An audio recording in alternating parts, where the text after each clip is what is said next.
राधे राधे भक्तों, अधिक मास का पावन महीना चल रहा है, तो इस माह में हम सुनते हैं अध्याय 16 की कथा, पुरुषोत्तम मास की कथा।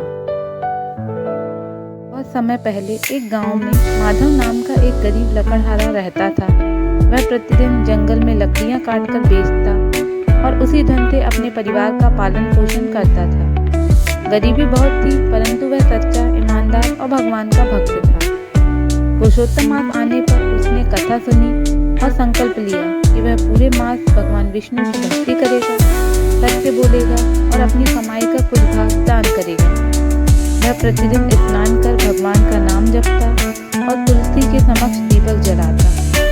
एक दिन जंगल में उसे सोने की असरफियों से भरी थैली मिली। वह चाहे तो धन उसके पास रख सकता था, लेकिन उसने ईमानदारी से उसे गांव लाकर चौक में घोषणा करवाई कि जिस किसी को भी थैली खोई हो वह आकर ले जाए। कुछ दिन बाद एक व्यापारी आया और उसने थैली को अपना बताया। माधव ने तुरंत थैली लौटा दी। व्यापारी ने प्रसन्न होकर पुरस्कार देना चाहा, पर माधव ने केवल अपनी आवश्यकता भर स्वीकार किया। उस रात भगवान पुरुषोत्तम स्वप्न में प्रकट हुए और बोले, तुमने सत्य और धर्म का पालन किया है। पुरुषोत्तम मास में तुम्हारी भक्ति और ईमानदारी से मैं अत्यंत प्रसन्न हूँ। तुम्हारे घर कभी अन्न धन की कमी नहीं होगी।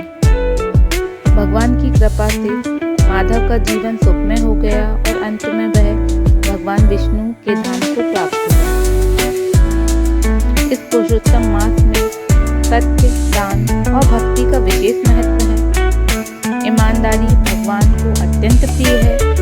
सच्चे मन से किया गया छोटा सा पुण्य भी महान फल देता है और धर्म का साथ कभी नहीं छोड़ना चाहिए।